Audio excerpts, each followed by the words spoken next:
कबूलातदार गावकर हा जो विषय आहे या संदर्भात सध्या श्रेयवाद चालू आहे। एक गोष्ट लक्षात घेतली पाहिजे की अनेक वर्ष जे शेतकरी पीडित राहिले त्यांना न्याय मिळणं फार आवश्यक आहे। तर या प्रश्नाचे दोन भाग आहेत। एक म्हणजे कबूलातदार जमिनीचं वाटप करणं आणि दुसरं आंबोली, चौकूळ, गेळे तिन्ही गावांमध्ये चुकीने वन खात्याच्या नोंदी झालेल्या आहेत या नोंदी दूर करणं। तिथल्या ग्रामस्थांची मागणी अशी होती की जमिनीचं वाटप हे वन खात्याच्या नोंदी कमी झाल्यानंतर वन खात्याच्या ताब्यात असलेली जमीन आणि कबूलातदार जमीन यांचं एकाच वेळेला वाटप व्हावं आणि म्हणून हा प्रश्न प्रलंबित आहे। एक गोष्ट लक्षात घेतली पाहिजे की आंबोली, चौकूळ आणि गेळे तिन्ही गावांच्या ज्या हिअरिंग आहेत या उपविभागीय अधिकारी सावंतवाडी यांच्याकडे ऑलरेडी झालेले आहेत आणि वन खात्याच्या नोंदी रद्द करण्याची ऑर्डरसुद्धा झालेली आहे। ह्याला आता शासनाची परवानगी लागेल आणि ह्या शासनाची परवानगी देण्याची प्रक्रिया सुरू आहे। या संदर्भात मी वनमंत्री आणि वनसचिवांची भेट घेतलेली आहे। या संदर्भात मी या खात्याचे मंत्री, महसूल खात्याचे मंत्री आदरणीय बावनकुळे साहेब यांची भेट घेतलेली आणि लवकरच त्यांनी एक कोऑर्डिनेशनची मीटिंगसुद्धा लावण्याचं मान्य केलेलं। दरम्यानच्या काळामध्ये गेळेच्या संदर्भात काही गैरसमज निर्माण करण्याचा प्रयत्न केला जातोय। त्यावरून मला स्पष्टपणे सांगायचं की मला कोणालाही दोष द्यायचा नाही। प्रत्येकजण श्रेय घेण्याचा प्रयत्न करतो, पण मुळातच जमीन वाटपाचा निर्णय शासनाने घेतला नसता तर जमीन वाटता आली असती का? जमीन वाटपाचा निर्णय शासनाकडून मी करून घेतला आणि हा निर्णय करून घेतला त्याच्या संदर्भातले ज्यावेळेला आमचं पहिली टर्म होती, म्हणजे याच्यापूर्वी ज्यावेळेला मी मंत्री होतो त्यावेळेला इलेक्शन लागण्यापूर्वी हा निर्णय झाला। परंतु नंतर त्यावेळेला चंद्रकांत दादा पाटील हे महसूल मंत्री होते, त्याच्यानंतर राधाकृष्ण विखे पाटील साहेब मंत्री होते, त्यावेळेला निर्णय झाला आणि याच्यामध्ये कुठली आरक्षणं ठेवायची, जमीन कशा पद्धतीने वाटायची या संदर्भात शासनाने समिती नेमलेली आहे। त्या समितीचा अध्यक्ष मी आहे। या समितीमध्ये जिल्हाधिकारी आहेत, या समितीमध्ये टाउन प्लॅनिंगचे अधिकारी आहेत, सावंतवाडीचे SDO आहेत, तहसीलदार आहेत।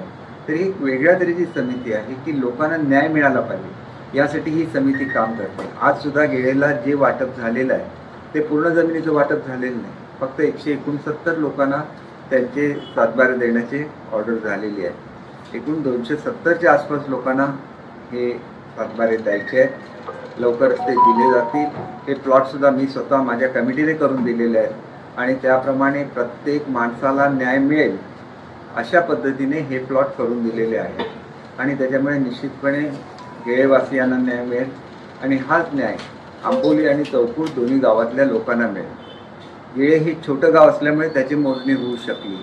आंबोली आणि चौकूळ ही दोन्ही मोठी गावं आहेत आणि तिथं मोठ्या प्रमाणात झाडोरासुद्धा आहे आणि त्याच्यामुळे तिथं मोजणी करण्याचं काम हे साधारण 21 तारीखपासून सुरू होईल। त्याच्यासाठी मी आमदार निधीमधून रोवर मशीन घेऊन दिलेले आहेत आणि शासनाकडे इतर ठिकाणी ज्या रोवर मशीन उपलब्ध होत्या त्यासुद्धा डिपार्टमेंटला उपलब्ध करून देण्यात येत आहे। एकदा हे झालं आणि वन खात्याचा प्रश्न मिटला की वन खात्याच्या ताब्यात गेलेली वन खात्याच्या ताब्यात ती गेलेली नाही, ती अनन्वित क्षेत्र आहे, ती जमीन अधिक कबूलातदार गावकर जमीन दोघांचे वाटप होईल। ज्या ठिकाणी जमिनीला वनसदृश्य असा शेरा आहे तिथं त्याचा स्टेटस बदलत नाही जमिनीचा, त्याच्यावर वनसदृश्य ॲक्टिव्हिटीजच करायला लागतील आणि ती सगळ्याची कल्पना मी लोकांना दिलेली आहे। मध्यंतरीच्या काळामध्ये ज्यावेळेला या जमिनीच्या वाटपाचं हे होतं त्यावेळेला मलासुद्धा संबंधित ज्या क्रेडिट घेण्याचा प्रयत्न करतात त्यांचा फोन आला होता, मी संमती दिली म्हणून तर वाटप होऊ शकलं कारण मी त्या समितीचा अध्यक्ष आहे।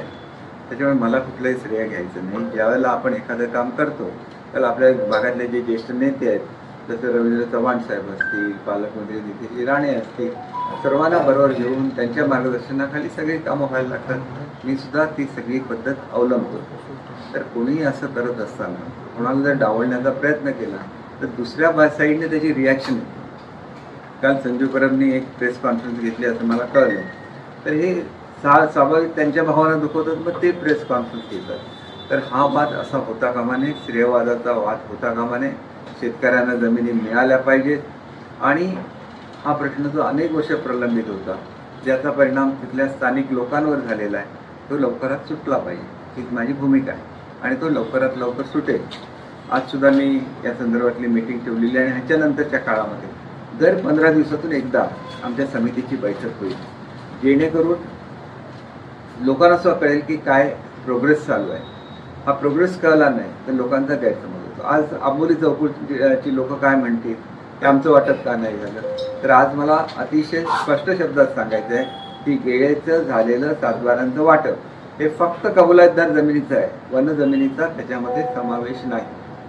आणि त्यांची सुद्धा सुरुवातीपासून मागणी होती की वन जमीन आणि कबूलातदार गावकरी एकाला वाटप करा, आणि त्याच्यामुळे त्यांचं वाटप जर त्यांनीच संमती दिली की आमचं कबूलातदार गावकर अगोदर करा, तर त्याला काय वाटप आज सुद्धा आंबोलीचं सुद्धा होऊ शकतं, लगेच चौकूरचं सुद्धा होऊ शकतं. परंतु वनजमिनीचं वाटप ज्याला वन खात्याची परवानगी येईल आणि शासनाची संमती होईल त्या